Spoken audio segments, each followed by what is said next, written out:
সাংসদ পদ থেকে মিমি চক্রবর্তী তিনি ইস্তফা দিয়েছেন। মুখ্যমন্ত্রীর কাছে গিয়ে সাংসদ পদ থেকে ইস্তফা মিমি চক্রবর্তীর। এখনো পর্যন্ত ইস্তফাপত্র গ্রহণ করেননি মুখ্যমন্ত্রী মমতা বন্দ্যোপাধ্যায়। ব্যস্ততার কারণে আর প্রার্থী হতে চান না, থাকতে চান না রাজনীতিতেও। আরো বিস্তারিত জানবো, কৃষ্ণেন্দু অধিকারী আমাদের সঙ্গে টেলিফোন লাইনে রয়েছে। কৃষ্ণেন্দু, দেখো, লোকসভা নির্বাচনের আগে সাংসদ পদ থেকে ইস্তফা দিলেন মিমি চক্রবর্তী। যাদবপুরের তৃণমূল সাংসদ তিনি ইস্তফা দিয়েছেন এবং যেটা জানা যাচ্ছে স্বয়ং মমতা বন্দ্যোপাধ্যায়ের কাছে ইস্তফা তিনি পত্র পাঠিয়েছেন এবং সেটা দুদিন আগেই পাঠিয়েছেন। আজকে বিধানসভায় মমতা বন্দ্যোপাধ্যায় ঘরে এসে মিমি চক্রবর্তী দেখা করেন এবং সেখানে দেখা করার পর যেটা জানা যাচ্ছে যে মিমি চক্রবর্তী মমতা বন্দ্যোপাধ্যায়কে সেই ইস্তফার কথা বলেছেন, যদিও মমতা বন্দ্যোপাধ্যায় সেই ইস্তফা এখনো গ্রহণ করেননি এমনটাই জানা যাচ্ছে এবং দু একদিনের মধ্যেই স্পিকারকেও, লোকসভার স্পিকারকেও সেই ইস্তফাপত্র পাঠানো হবে।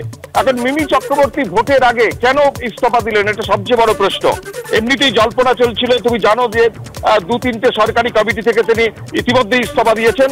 এমনকি কয়েকটা যে স্ট্যান্ডিং কমিটির সদস্য পার্লামেন্টের, সেখান থেকেও ইস্তফা দিয়েছেন।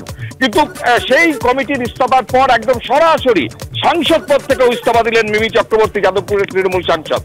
যে কারণ উঠে আসছে সেটা চাঞ্চল্যকর। মিমি চক্রবর্তী নিজেও দাবি করেছেন যে তিনি কাজ করতে গিয়ে অনেক বাধা পেয়েছেন, সমালোচনার মুখে পড়তে হয়েছে এবং সেই সমালোচনা শুধুমাত্র বিরোধীদের এমন নয়, দলের একাংশের সমালোচনার মধ্যেও পড়তে হয়েছে। তিনি একটা যে জগতের মানুষ, চলচ্চিত্র জগতের মানুষ, সেই জগৎ থেকে তিনি রাজনীতিতে এসেছিলেন এবং যেটা তার না পছন্দ, এই যেভাবে সমালোচনার মুখে পড়তে হয়েছে, যেভাবে বারবার সমালোচিত হতে হয়েছে এবং এই পরিপ্রেক্ষিতে মিমি চক্রবর্তীর একদম সরাসরি ইস্তফা এবং মিমি চক্রবর্তী মমতা বন্দ্যোপাধ্যায়কে দুটো কথা জানিয়ে এসছেন বলে জানা যাচ্ছে। এক হচ্ছে তিনি আর ভোটে দাঁড়াতে চান না, দুই হচ্ছে তিনি আর রাজনীতিতেই থাকতে চান না।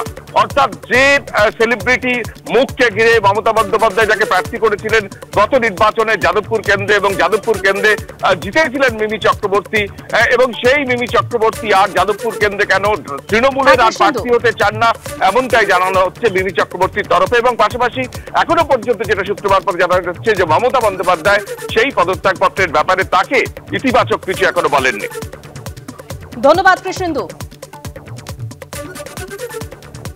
অন্যদিকে এই মুহূর্তে যে ছবি আপনাদেরকে সরাসরি দেখাবো, কলকাতায় বাম বিদ্বেষীদের যে প্রতিবাদ মিছিল, সন্দেশখালী কাণ্ডের প্রতিবাদ মিছিল, যেখানে পুলিশের সঙ্গে বচসায় জড়িয়েছেন তারা, সেই ছবি দেখতে পাচ্ছেন।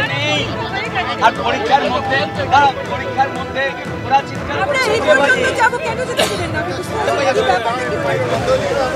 বলছে মাইক বন্ধ করে চলে যাবে। না মাইকে তো অ্যানাউন্সমেন্ট হচ্ছে, আর কিছু মাইকে তো অন্য কিছু হচ্ছে না, মাইকে গান বাজছে।